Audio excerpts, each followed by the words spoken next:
end here. Dallas is up right now, 24-20. Just missed a shot, 42 seconds left in this first quarter.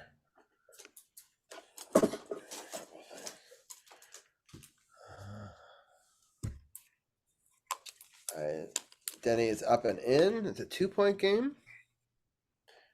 And yeah, so we'll just keep it here, and we'll start some things in the back end.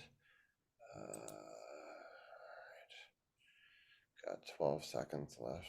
Is it a push off? Did you call a foul on him?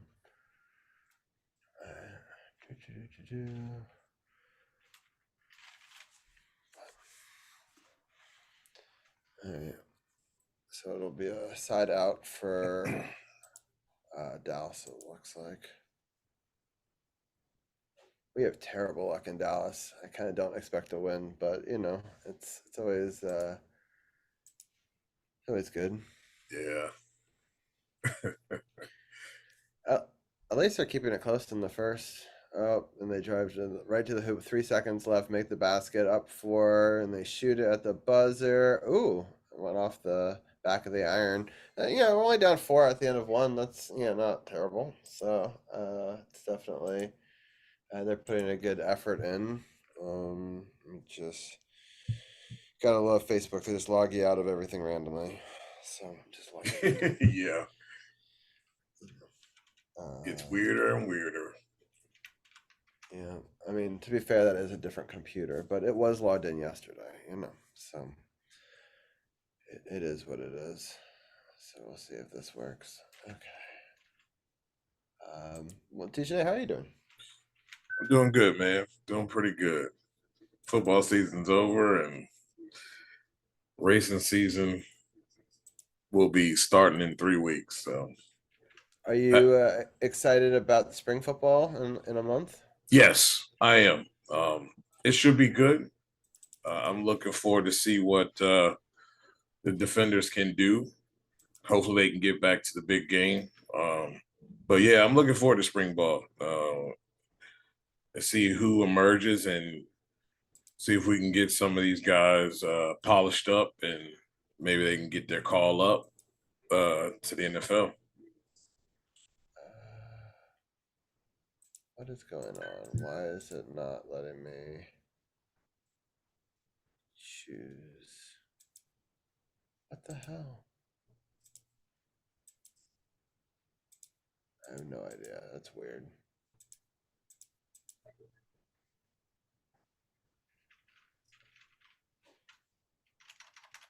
It's not letting me go live from the page. What?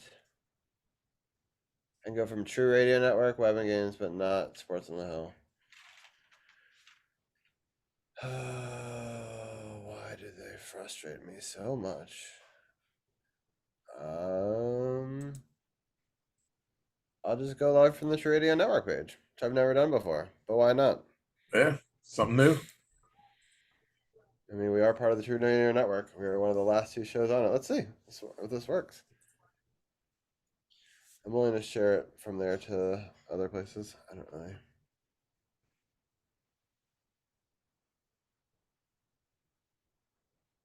That works. All right. Welcome to episode 330 of Sports on the Hill podcast, streaming live on the True Radio Network Facebook page. Today we will share that over to our page. Right now we're having Facebook glitch, but we will share that over into all the different pages from there. But yeah, we have a fun show. We're talking about Ovechkin being on fire. He's doing really well as of late, and we'll get into that. We're also talking about the Super Bowl 58 recap. And yeah, it's been an interesting weekend or week in sports. But 2 weeks ago, even more interesting news happened. We didn't get to cover it last week because we weren't on the air. But I did want to cover it and talk about it. And that's the Commanders finally hiring coaches plural, meaning both their head coach, but also their different coordinator positions. And so Dujanay Bland usually joins me in our second segment talking football. But today I thought we'd have him on first. We'll talk a little bit of that. We'll talk a little Super Bowl talk, and then we'll get into our hockey talk that'll start in about 10-15 minutes. And then after that, we will get into some other topics as well, including more Super Bowl, more Commanders talk, wrestling stuff. So we'll have the whole roundtable break that down in hour two. We have a live Wizards game. The Wizards are right now down 2 to Dallas, so with 11-17 left in the second quarter. And so we'll be breaking in with live scoring updates from that as well. But with that, we'll bring in Dujanay Bland. How are you doing tonight, Dujanay? Doing good, man. How about yourself? I'm doing great. Awesome. Yeah, it's been a fun week. And so we are watching a live Wizards game. We will be giving updates for that. But we're going to start with our Commanders talk. We've got some new coaches, and I thought that maybe for people who may not know, we have a different international audience, but also help us break it down. Dujanay does a wonderful podcast. I'm going to link it up right now. So on the Not Bland Show, you can catch them live on Twitch, also on Facebook and YouTube. And so all the links are there and also on our webpage. But Dujanay, for people who have missed your really great Not Bland show from last week, let people know what is happening with the Commanders coaching situation. Well, I thought it was pretty interesting. I know everybody wanted Ben Johnson, and that's fine. It appears that Ben Johnson wasn't ready for being a coach, and it's good to find that out before you actually hire a guy. This organization doesn't want another Jim Soren type of deal. Not saying that would have been that way, but of course, I need a guy that's going to be a leader of men in the locker room. And what do players say about him? And I thought Dan Quinn was a very good hire. I've seen a lot of comparisons early about it being a Ron 2.0 and all of that. But if you look back at Dan Quinn's tenure in Atlanta, he did a very good job. He turned around a team that really needed it, got Matt Ryan going. He hired an amazing staff that included Kyle Shanahan. And everybody looks back at that Super Bowl and points the finger at Dan Quinn. But it's very hard when you have a man that tends to get in his own way in Kyle Shanahan. And that really started the steamroll. And really contributed to the loss. And everybody says, well, the defense, didn't play well. Well, the offense didn't start to play well, and they were giving up a lot of, 3 and outs really quickly. And the defense ended up being on the field a little bit longer than they had been in the first half. And that really contributed to a lot. When you look at Dan Quinn and you look at and listen to what the players have to say about him, his former players, these guys are run through a wall for this guy. And the fact that he's genuine, he's not putting on a show. He kind of gives me the vibes of a Dan Campbell type. Just very genuine up front, very enthusiastic about ball and really doing what needs to be done to excel. And I liked in his press conference that he realizes that there are things that he did early that he needed to change the second time around, and delegation. And you see that with the hiring of, Cliff Kingsbury as the offensive coordinator. You have Joe Witt there, somebody who's been with Dan Quinn in Dallas, has followed him, pretty much for a good bit here. A very good defensive coordinator, coach. You have Larry Izzo is going to be the special teams coach. I think it's Taveda Pritchard, quarterbacks coach. He's a former Stanford quarterback himself, an offensive coordinator. He's joining this staff here. You have Bobby Johnson at the offensive line coach, and I know people made a big laugh today about this was a bad hire. Maybe some of you guys need to dig a little deeper. Most of his lines had been up near the top half of the league. Buffalo, to be exact. No, it didn't look well in New York, but I mean, it's New York and they had so many injuries. I don't even know if we can really keep count of the guys that dropped like flies. So, so many things going on there with New York that didn't really help his cause. And then you have Brian Johnson, who's a former offensive coordinator. I think he's going to be more of like a offensive consultant. They really haven't given him a real label. I've seen it in some places where it says offensive consultant. So we'll see. And one of my favorite hires here is Ken Norton Jr., linebackers coach. So he's assembling.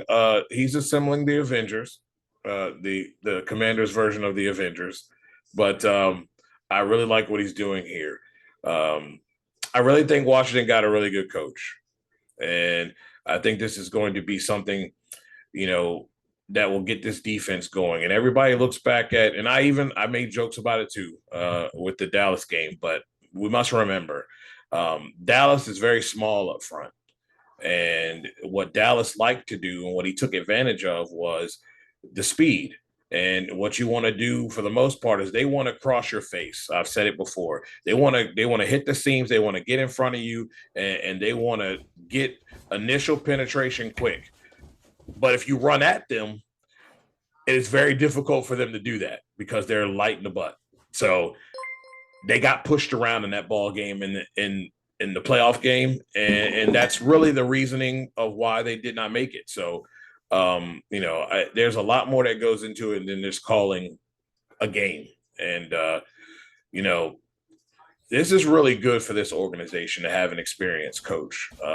And I wouldn't consider him a retread. I just consider him a guy that's getting a second chance, just like Raheem Morris. So it really all is all about your staff, and he's doing a really good job of that. And we'll see where this thing goes from here. We've got a lot of needs on the offensive line, and it needs some shuffling around between the linebackers and maybe some of these corners. But again, I think this coaching staff is going to coach up a lot of these guys too.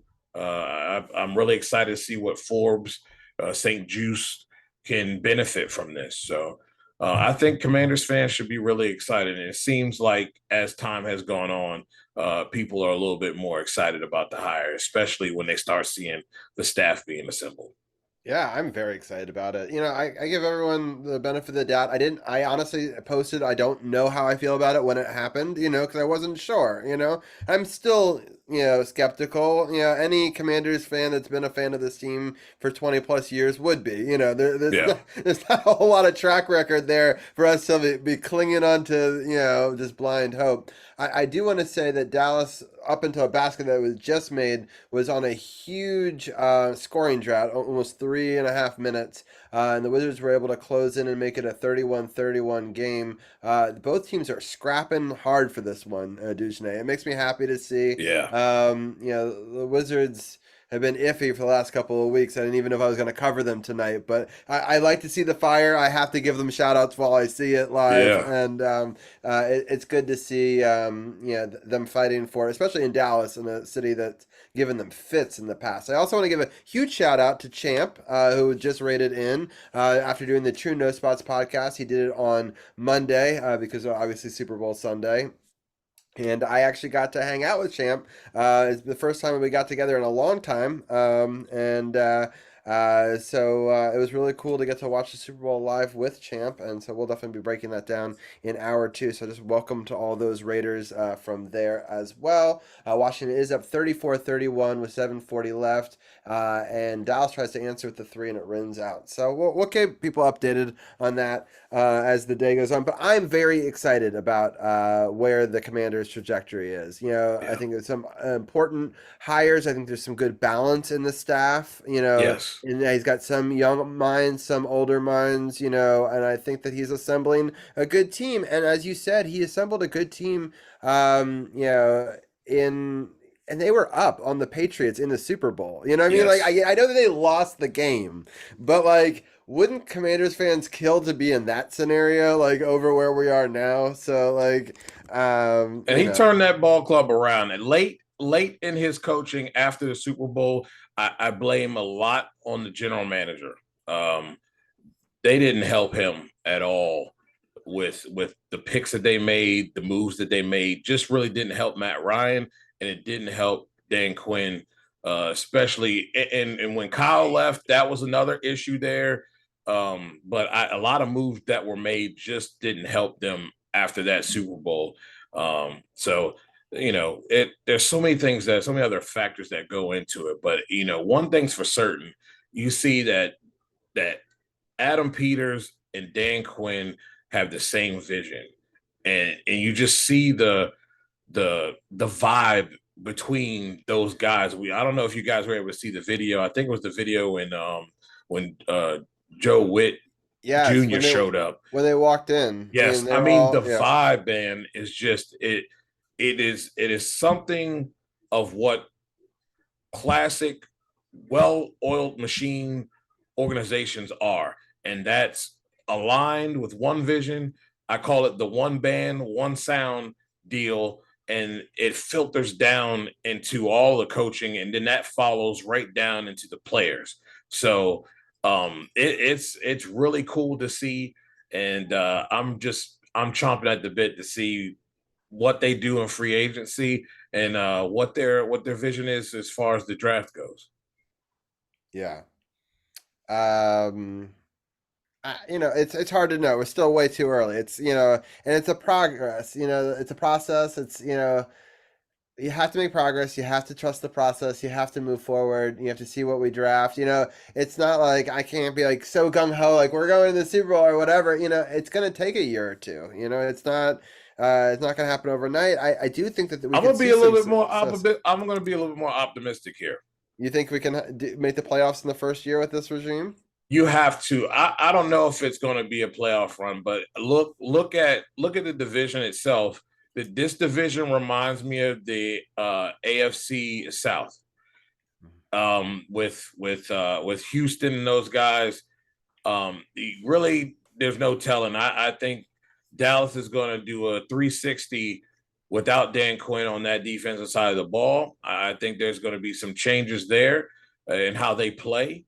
You look at the Eagles, didn't have a great year. They tanked the last half of the season. Will they rebound and be anything this year? That's up in the air. We don't. The Giants were awful, along with Washington. So it's so up in the air. And I've said it time and time again.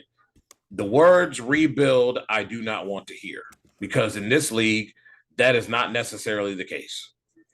And with the pieces that they have, if some of these pieces on defense were coached up well and they were put in position to do what they do best, maybe the whole thing on the defense would be different. And to be honest, the offensive line was neglected. It's no other way of getting around it. It was concern coming in, and they did nothing to help that.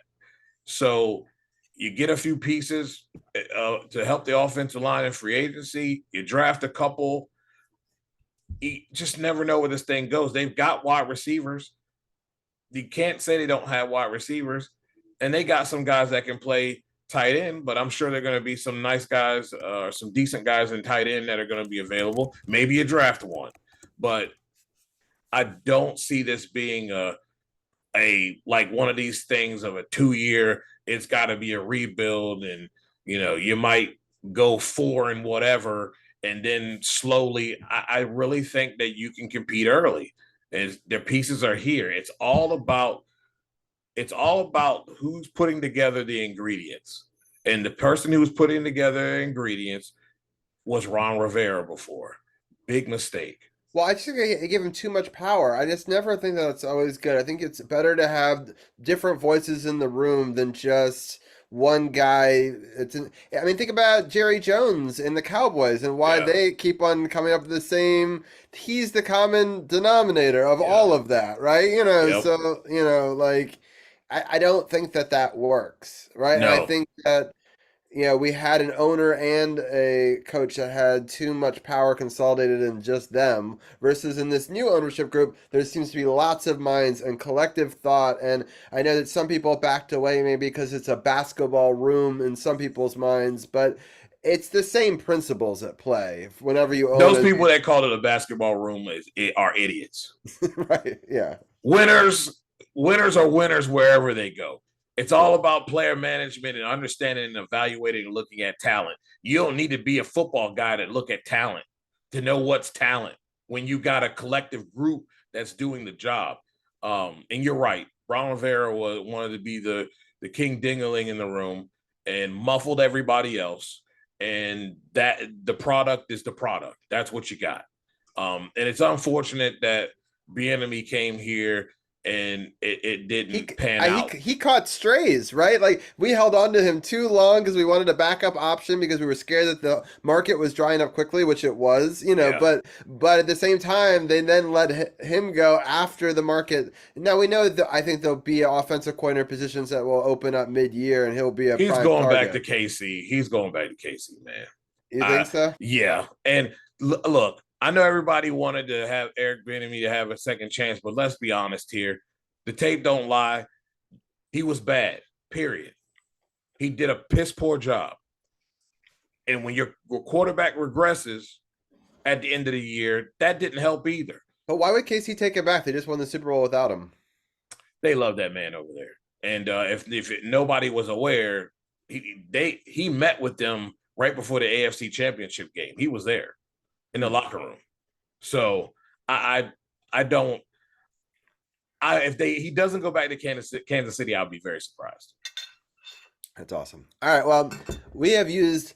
I wanted to get into more Super Bowl talk and all these sort of things, but I also want to be mindful of your time, and we also have other guests on the show. But I love your take. I definitely hope that people go check out the Not Bland show. I've linked it. You can always get all the links on our website, sportsothp.com, and I link it in all the show notes. But really go check out this week's episode, or from last week. I think that you did a really good job, breaking down, previewing the Super Bowl, which we both thought Kansas City was going to win, and they did. And I said by 3. Yes, I also was like by 3, but we both thought it may be in the 30s. I feel I like thought it would be 20. I thought it'd be like 24, 27, somewhere around in there. yeah, It just didn't come to fruition, but it was what a close. game, man. What a game, but Vegas wins again. I mean, it's weird. Yeah, Like right. so weird. Yeah, I love the halftime show with Usher. I thought it was That one of was the dope. best. Yeah, it was one of the best halftime shows I've ever watched. But like, and I know that it's not for everybody, but like when Ludacris came out Oh and man. popped off, I went nuts. Anyway, but it's like it's of a generation. But like for our generation, that was it, and I Absolutely. loved it. So, Absolutely. um, we will definitely talk more as the off season progresses. For We'll sure. also talk about the Spring Football League, which I'll be excited that that'll start in a couple of weeks, and Me March too. Madness. So there's a lot of topics that we'll be Yeah, talking about, even though we won't be talking football. But I really appreciate all your coverage this year. It's been a really fun season to talk about, a very interesting one to have documented the ups and downs. So yeah. it's been fun, and we'll definitely pick it up, in the new year when they talk a little bit more. We'll talk about it in our next season, but it's spring football, and then the draft and all that's right around the corner. So It is. yeah, It is. so Coming up fast. yep, sounds good. Well, thank you so much. Everyone, go check out the Not Bland Show. Links and obviously in the description. But any final thoughts before I let you go? Uh no. I just want to say one thing. Bob Costas, know your role and shut your mouth. Don't you ever let wrestling come out of your mouth the way it did ever again. Because once again, the NFL finished by 3 points, and somehow this team covered the underdog, right? Vegas wins again. So who's scripted? That's all I got to say. I like it. Yeah, it definitely. Uh, there's a lot more to unpack with the Super Bowl. We'll talk about it in an hour or two. But Sure. I appreciate it, Dujanay, and I appreciate the mic drop moment as well. And we'll definitely talk to you soon. For And sure. all right, with that, Thanks, I'm bro. gonna yeah, of course. We're gonna switch over to our I'll give a quick little scoring update, but then I'm going to bring in all of our hockey analysts. Dallas just took the lead, 46-43. There's 4 minutes and 7 seconds left in the first half in this one, but very close game. We actually just made another bucket, make it 45-46. So I've been impressed with the play of the Wizards in this one. I am going to pull up our NHL graphics now, and we're going to bring in Anna, and we're going to bring in Gil as well. And let me make my NBA graphic go away. But then